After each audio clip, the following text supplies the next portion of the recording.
Hey friends, welcome to or welcome back to Willow Creek Homestead. My name is Kenzie if you are new around here.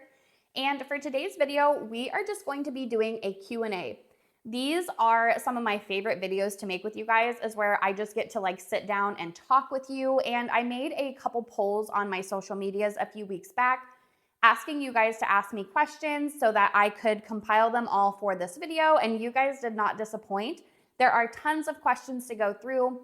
And I also said no question was off limits because I'm really not offended by anything. Some of these things are a little personal, so I probably won't go into detail about them too much, but I'm definitely happy to answer them surface level as much as I possibly can. Also, a lot of the questions were pertaining to me specifically and my background, my childhood, those kinds of things. And it's really good that we're doing this video because I realize I've never sat down and given you guys kind of this full spec of how all of these things came to be. If you watch my building my garden from scratch video, I kind of do go into detail about my homesteading journey.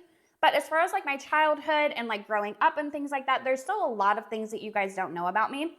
So I'm really happy to get into all of this and kind of answer your guys' questions. I'm going to do a full introduction of me personally that's going to cover a lot of the questions that you guys had. And then I do have some very specific questions down below that we will get into, but I kind of separated them into categories. Like I said, a lot of this stuff was pertaining to me specifically. So the rest of the gardening and canning questions will be after I do my introduction. So this should be really fun. I hope you guys get some good info out of it. I hope you guys are able to get to know me a little bit better. Because like I said, I've never done this kind of video. I should have a long time ago whenever I started my channel. I just didn't get around to it. So I am super happy to be answering all of these questions and giving you guys some back information about me that you probably did not know. So let's just go ahead and jump right into this. So if you are new around here, or maybe you've been here for a while, my name is Kenzie. I am 30 years old and I was born and raised in Southeast Iowa. Now, for a small portion of my childhood, my mom and dad did move me down to Biloxi, Mississippi. So I did live down south for, I want to say 8 or 9 months. My mother and father at the time were doing construction. My dad had always been really big into construction, and my mom was helping him on the side of that. So they found some contracting work down south, and we ended up living down there for 8 months. And that was a really cool part of my childhood. I really miss it down south. And I have actually went down and visited Biloxi several times since becoming an adult because I just enjoy it so much down there. It's a very cool spot if you have never been. But yeah, living down south for a little bit of my childhood was a very cool experience. Unfortunately though, the work was not sustainable down there for my mother and father. So they did end up moving me back to Iowa, and that was okay because all of our family is here. So we moved back 7 or 8 months after that, and my mom found out she was pregnant whenever I believe I was 6. So my little brother and I are 7 years apart. So whenever I was 7, my little brother was born. And then unfortunately after that, my mother and father split up. So me and my brother lived with my mom, and I also have 2 older sisters. I'll get into that a little bit later, but they were from a previous marriage that my dad had before he had gotten with my mother. So my brother and I lived with my mom all up until when we both graduated. And I'm gonna say the next couple things to kind of push the trajectory of my life then after. And I'm not saying it for sympathy. I'm not saying it for anything like that. I'm also not going to get into a lot of detail in regards to my childhood just because the relationships that I have formed and the bonds that I have formed with the people that were involved are way better now than they were. But I'm just going to say a couple things so that you understand kind of the trajectory of my life thereafter, okay? Because I get the comment a lot, whenever people look at my home and everything that I have now, they're like, silver spoon. And that is not the case. That may be somebody else's story, but that's definitely not my story. So my childhood was pretty rough. Like I said, I won't get into the specifics, but it was very difficult. And my mom was a single mom raising 2 children, okay? It was very hard for us. And we were dirt poor, had nothing. I mean, we always had enough, but we never had more than enough. And there were some people in our family that were dealing with substance abuse and alcoholism and things like that. So growing up for me in my childhood was very difficult. So moving on to whenever I get older, probably like middle school, high school era, right? So I was hanging out with some really, really bad people, being influenced by the wrong people, doing some not so good things. And that caused me to kind of really be rebellious and not care about a lot of things in my life. And that whole entire kind of trajectory continued until I was about 22 years old. I was dealing with substance abuse and alcoholism myself. I was also dealing with self-harm. I went through a lot of things in my younger years that kind of set the stage for things as I got older. Now, I am a completely different person now, but back then I was not, and I had a lot of struggles that I was overcoming and dealing with, and it was just not very good. I also lost one of my best friends to a drunk driving accident whenever I was 21 years old. That was very, very difficult for me. And a lot of the people that I used to associate with, used to hang out with, I would say probably 65% of them have already passed on due to either drugs or alcohol. And that's a pretty sad thing for me to think about, now that I have kind of bettered myself and gotten away from all of that. A lot of those people are still stuck doing it, which is very, very sad. But like I said, I don't say all of that stuff for sympathy. I'm just saying that is where I come from. So, I've had a job ever since I was 13 years old. I've worked at many, many different places, and I've always had to work for what I wanted. I was never handed anything. Life was not easy for me. I wish it was. I wish that was my story, but it just was not, okay? So moving on, whenever I was probably 22 years old, so that's kind of a little bit of a brief backstory of all of that. When I was 22 years old, I was still partying all the time, still drinking all the time. That whole year was an absolute blur for me because of losing my friend and all of the things that I was going through. And then I met my husband. So my husband and I have been together for 9 years. We've been married for 3 years. And we met whenever I was 23 and he was 25. And I met my husband at the peak of him also going through a lot of difficult things. So it was kind of like two not so good things colliding, you know what I mean? We were both just in that very carefree headspace and just had a lot of things going on at the same time. But then we found out that we were expecting a baby, and I did not find out I was pregnant with my daughter until 5 months along. So me and my husband had been together for, I don't even know, a couple months, and then we found out that we were expecting later on down the road, but didn't find out that we were pregnant until 5 months along. So it was a really, really shock to both of us, as you could imagine. But I think from that point forward, we both just made a pact and knew we were going to make this work. No matter what, we were going to make this work. We were going to do our best for this beautiful child that we were bringing into our lives. And from the moment my daughter was born, my life has significantly improved, and both of us have changed as individuals.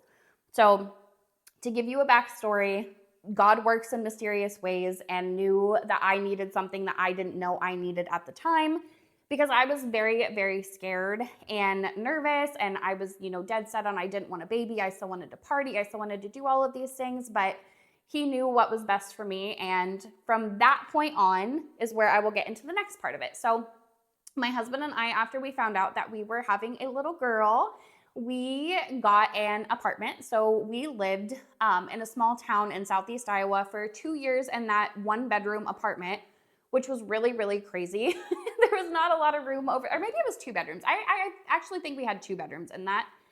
It was pretty crazy. It was pretty rough, but it was totally fine. We made it work. Sobered up, not partying, not doing anything, just became very, very family oriented.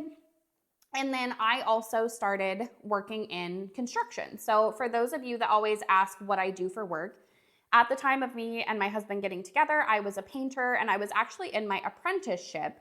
So what an apprenticeship is for construction work and stuff is, you're basically working under somebody else until you can go out on your own. So I did an apprenticeship with my stepdad for 5 years. And then after that, I have had my own business ever since. So all of the painting that you see in our new house was done by me, all of the trim, all the walls, all the doors, everything.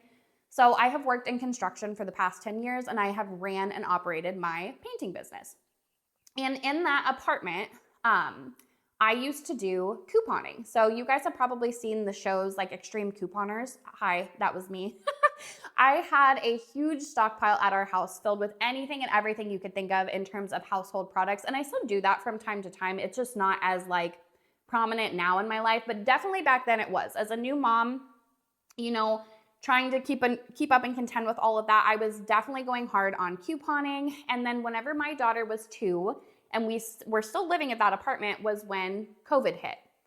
And this is another one of those frequently asked questions is what got you into homesteading? Well, that event completely changed like the trajectory of everything that I thought thereafter, because having a little girl, and at the time, I mean, I was still breastfeeding. Like I breastfed my daughter until she was 2.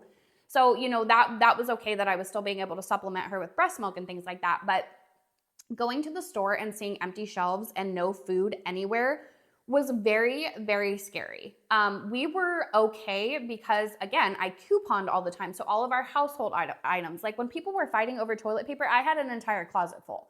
So we were good on toilet paper and laundry detergent and all of those things. It was just the food aspect that really, really freaked me out. And I knew from that point on that I wanted to be prepared in case something like that happened again. So there I got into homesteading and food preservation, and for good reason. Now, if that exact same thing were to happen, we're good. Like me and my family, we are totally 100% good. And I think food security is so incredibly important. If you can provide your family with anything, food security, I believe is it for me. It's the best thing to have to fall back on in times of crisis and emergency.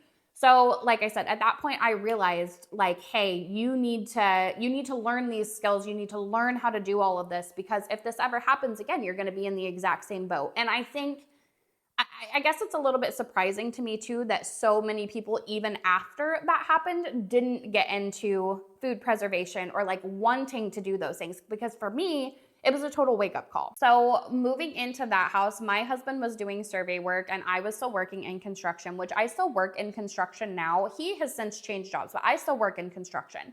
But when we moved into that home, we kind of knew that we wanted to expand our businesses, and we went back and forth on like, several different things like storage units, rentals, all of these things. And we finally came down to we wanted to get into the rental business. So that was another question that I got from one of you was, how did you guys facilitate this brand new homestead? Like, what are your guys' finances like? And without going into too much detail about like, our money and our finances, during the time that we lived at that house, we ended up acquiring several different rental properties that were duplexes and triplexes. So we were able to remodel a lot of them and then rent them out. So we have several of them that we still have as a secondary business. So not only that, but my husband and I have always been very good with money. Like I have always been very good with money too. And I'm usually the type of person that like somebody will call if they have financial questions. So that has always worked out very, very well for us. We've always been really good with money. We've always been able to, just set our mind to something and save up for it and then acquire a secondary source of income. So subsidizing that with the rental business has helped us tremendously. And that is something else that has helped us facilitate here. And then one of you asked specifically with the financing for this property, like with just the acreage, not with the house and everything else. And so again, a little bit of a backstory. So my husband, his mom and dad own a family farm, again, in Southeast Iowa.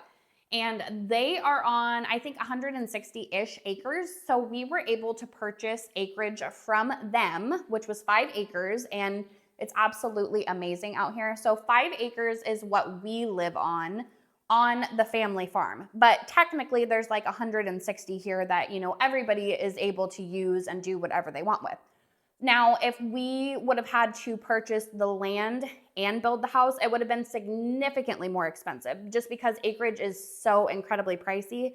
Now, in Iowa, it's probably a little bit more obtainable other than like some other places, but here even it is a very, very expensive. I'm not going to say exactly what our land evaluation is, but just know that it's pricey. So if we would have bought 5 acres, like full price, not having a really generous family discount, we probably would have significantly had to downscale the home. But thankfully, that was not the case for us. We were able to obtain the land and the home, and now we have some equity within all of this to use for future business things that we want to do. I know my husband and I are still wanting to buy more rental properties. That is something that I would like to do full-time, not just like a part-time thing. I know everybody is always like, I can't see you really like working in construction. And I like the money and I like being able to do those things. I like seeing the before and after. Really, I do. Like, I do enjoy my job, but it's very physically demanding.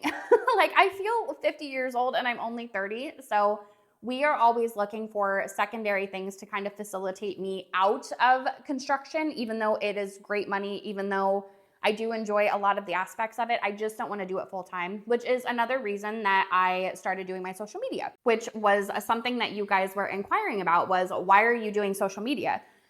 Well, whenever I got into food preservation after COVID, I just felt like some of the information out there was really, really hard to grasp. And I am just a very simple thinking person. Like, I don't explain things in a lot of great detail. There's a quote by Dave Ramsey. I believe it's called Paralysis of the Analysis. And if you've never heard that or listened to him talk about it, I would highly recommend you go back and listen to it. But it's basically how overanalyzing something can cause you to become paralyzed and not, be able to do it. And I think that that's like the biggest problem that I see with people wanting to get into food preservation. They overanalyze so much of it that it really, really prevents them from even being able to start. So I wanted to start my social medias and present informative information to you guys in a very, very simple, easy to grasp way, and maybe like put in some of the things that I thought were missing from other creators as best as I could. So that is why I started doing social media, because I wanted to help other people be able to provide this to their family and build up their pantries and stockpiles and all of those things. Like, I really, really would love if everybody was able to do that. I just think a lot of people are really scared to do it. So that's where I wanted to start my social media and kind of contribute to the canning and food preservation community. And then it just so happens that we were in the process of building our new homestead. So there's a lot of things going on here. There's a lot of plans for the future. There's a lot of new things that I'm going to be tackling that I've never done before, that I can't wait to show you guys, because if I can do it, you can do it. And I don't know, I want to be inspiring. I want to be helpful to you guys. So there's a lot of really cool, exciting things that are coming with all of this. And I just thought it was a really good time to start a social media account. So that's why I started one. And then just to kind of finish up that before I jump ahead, because there's so many questions and things to go over, I'm like trying to read and make sure I get it all for you guys.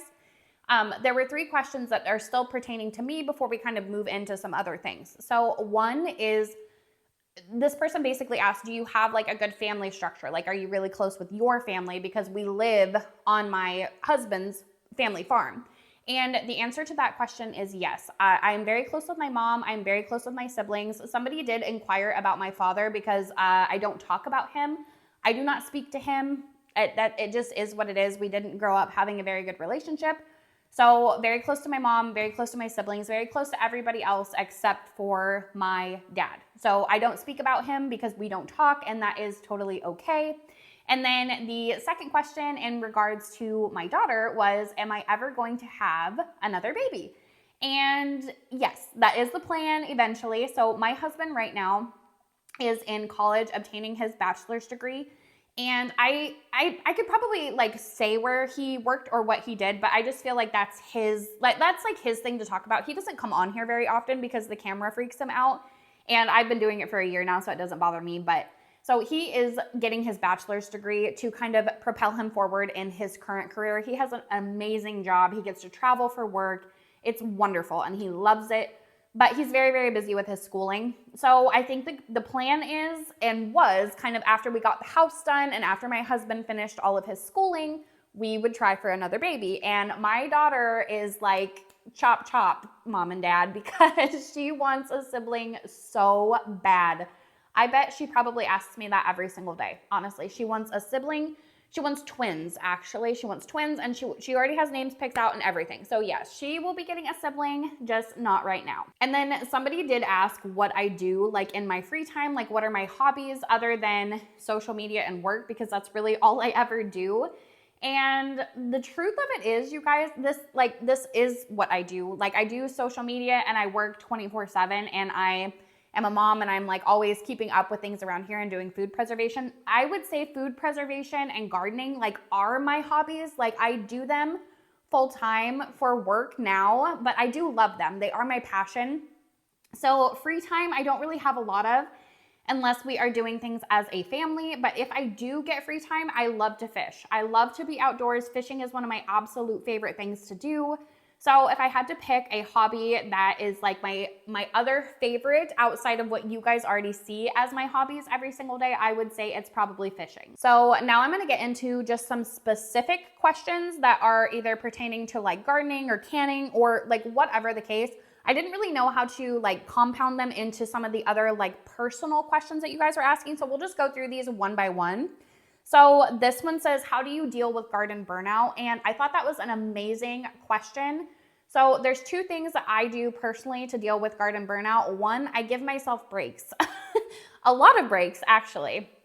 So whenever I first started gardening, I was very like anxiety ridden, going out there all the time, babying my plants, checking on them constantly. But I have learned that plants want to grow. Really, and truthfully and honestly, like you would be surprised. You could probably plant a tomato plant in your gravel driveway and it will probably thrive. Like plants want to grow. So I had to take the time to learn that. I give myself breaks a lot and I don't overwhelm myself. So I know a lot of homesteaders that you will see doing gardening year round. They do garden year round, which I think is amazing, but that's just not for me. So from probably February is when I start my seeds, start planting in the spring. And then by the end of September, no matter what is left in my garden, I rip it out. And from September to February, that is my break. I don't do any type of winter gardening. I don't try to do any of that. I will buy from the grocery store.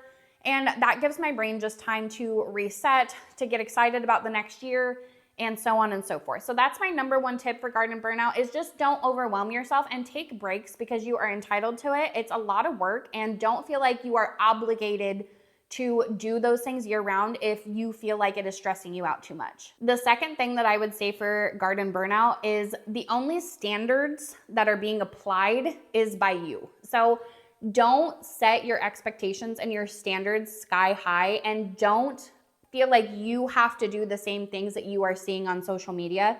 A lot of those things are not for everyone. And like for me personally, I work full time and you know, my daughter is in school. She's not homeschooled. My husband works 10 to 11 hours a day. So having secondary help with the garden and things, unless it's on a weekend, is not usual for us. Usually it's me that's taking on all of that responsibility. And if I start putting standards on my gardening and my abilities, those are only coming from me, right? I mean, people will have their own opinion, especially if you do social media. They will have their own opinions about those things, but the standards that you set, just make sure that they're obtainable and realistic. And incorporate these things into your life. Don't let the gardening and canning things run your life, because in order to do these things successfully and be successful at food preservation, you have to incorporate that into your life. It is going to become a lifestyle if you take it very, very seriously, but you also need to have boundaries and not overwhelm yourself with all of the tasks and things at hand. So if you are dealing with garden burnout, I would suggest planting less, taking more breaks, and don't set your expectations incredibly high. There's a difference between having goals that are obtainable and things that are just beyond, like out of reach, and it's okay. It's okay if you can't get to everything. If you're feeling the stress, if you're feeling the burnout, you might be doing too much, okay? You might need a break. That's all I'm saying. Take breaks. It's okay. You are entitled to them. The next question is, what made you want chickens? And I guess I'm just as dumb as the rest of you. I don't know. Chickens are like, I mean, they're awesome, but I think I'm really, really dumb for owning them sometimes, to be honest with you, because they're a lot of work. There's a lot of other things that you could own besides chickens that aren't a lot of work, and my freaking chickens have costed me a lot of money. If you've been watching for a while, you know their coop and run setup could probably pay a couple months of my mortgage at this point. So, but my neighbor, whenever we lived at the old house, was moving. She actually moved out of state, and she owned the 9 original chickens that we got. And I was the first person that she asked if we wanted them, because we were planning on getting them whenever we moved here anyway. So I was kind of just like, yeah, we'll take them. And it's worked out ever since. And I love them. You guys know I post shorts of my chickens basically every single day at this point. But that's kind of the backstory. Honestly, I was gonna plan like to get them here and kind of plan it out a little better, but I just got 9 chickens thrown at me and I was just in it. And then 9 went from the 22 that I have now and thousands of dollars on the coop and run. Chicken math is very real. So if you want chickens, just be prepared. Be prepared. Like double the coop, double the run, double your budget because it's coming. I'm sorry. We all fall victim to it. And if you don't, you must be superhuman. I don't know. The other question is, do I raise anything other than chickens? No, I do not. I don't raise anything other than chickens, and we probably will be processing next year's babies. So now that I have roosters, my plan is to just kind of allow them to hatch out their own babies because it's free chickens for me, and then the roosters will probably get processed. So no, we do not raise anything other than chickens. Goats are on the list. That was one thing I told my husband before we moved here is goats and chickens. And I've got my chickens, but I still don't have my goats. So next year is gonna be the year for the goats. We are gonna go out there and build an enclosure, the fence, all that good jazz, and pick out our goats and do all of that. And my daughter's really excited for it. So of course I will take you guys along on that. But as far as anything else on our 5 acres right now, no, we probably will never raise anything other than chickens just because we don't really have a lot of space for them. And we don't want to take up the family farm, like raising other livestock and things like that. But we do get like whole cows processed every year. And then I want to expand that and start doing hogs as well. So that's something that we're going to expand on together. And I will take you guys through the entire process as it comes up. What is one thing I would change about this house if I could go back and start it all again? I would put in a walkout from the basement. So I haven't given you guys a tour of the house yet, and that's coming, but I want everything finished before I do that, and that might be a little while, but a tour is definitely coming. I want to give you guys the grand tour of this whole place. But one thing that we did not do, because the grading and everything is just so weird here, it would have costed a lot of extra money for us to have a walkout from the basement. We didn't do it, and I wish we would have, because as of right now, the garage is not heated or cooled. It will be eventually, like we're gonna finish the garage, but it's not right now. So the basement is my primary storage area for like all of my gardening stuff, all of my seedlings whenever I start them, my pantry, yada, yada, yada, you know, and it just kind of, it stinks. It really does. It kind of stinks, you guys, having to carry in stuff from the garden all the way down to the basement and go through the house and the stairs. And then like I was thinking of how nice it would be to just bring a wheelbarrow to like my basement access door and kind of haul up all of my seedlings to my garden, because that's a long walk. Like you guys have seen, it's a long walk. So that's the number one thing that I would change. We would definitely put a basement walkout. We should have, for all of the money that we spent here anyway, we should have done it. But it was tremendously more. It was a tremendous amount more, but we should have done it. So my personal opinion, if you garden and can and do all of those things, a basement walkout is a must. And then one of the last questions is, what are your can't live without crops? So this is a good question. I am a tomato fanatic, like most gardeners. I love tomatoes. Specifically this year, I did big rainbow tomatoes, which I'd never tried those before. They are absolutely amazing. Tigerella tomatoes, I geek out about every single year. You guys have heard me talk about them. And any type of beefsteak slicing tomato, I get so giddy and so excited every single year that I harvest them. So I would say tomatoes, definitely I cannot live without. Radishes might surprise a lot of people, but they are my favorite pickled items. I know people usually go crazy over the cucumbers and the peppers, but I'm telling you, pickled radishes are so incredibly amazing. They're my favorite. If you've never had a pickled radish, I have videos back on my shorts for the brine and things that I make. They are so incredible as a quick pickle. So radishes, I would definitely say, are on my list. Potatoes are another thing that I would add. I love being able to throw them into a variety of different things. I have a ton down in my basement right now that we are gonna can up together one of these days. And let me think. Probably peppers. I love peppers too. I geek out over peppers, but I feel like people talk about the tomatoes and peppers all the time. So I was trying to think of other crops that maybe are like, you know, not as common. I tried kohlrabi this year for the first time. It was really, really good. I had never had the space to grow that previously because I did all container gardening. If you watched previously, that was what my garden was based on at the old house. So yeah, I think that that's probably it. Tomatoes, peppers, radishes, and potatoes. And then the last question is just, do your husband and you work on the homestead? And I feel like I've kind of answered that already. We do not. If social media ever takes off and our rental business ever, like, if both of these things ever come together and allow me to work full-time on the homestead, I would love that. That is my dream. I'm telling you, I am a homebodied person. I used to not be, right? I used to want to party. I used to want to go to the city. I used to want to do all of those things. Now at 30, I just want to be home. Like, I can find things to do here all day long. Does not bother me. I could never leave my house and just make this like a secondary thing that I keep up with. And honestly, it would be so much easier because I feel like I could really propel my food preservation and homesteading journey if I was here full time. But for right now, no, neither one of us really work on the homestead. My husband way less than I do because he has a very full-time demanding job that requires him to travel and do those things. I work here whenever I am here, and then I still work full-time doing multiple different things as well. But like I said, if anything ever changes or, you know, our incomes from one place to the other fluctuate and allow me to be here and do this full-time, that would be my dream. But right now it's not happening. But yeah, you guys, I think that sums it up. I tried to cover as much as I possibly could that you guys asked. A lot of the questions were repeat questions, so I just kind of compiled them all together. But like I said, these are some of my favorite videos to make. I love chit-chatting with you guys. I'm a yapper. I will yap if you let me.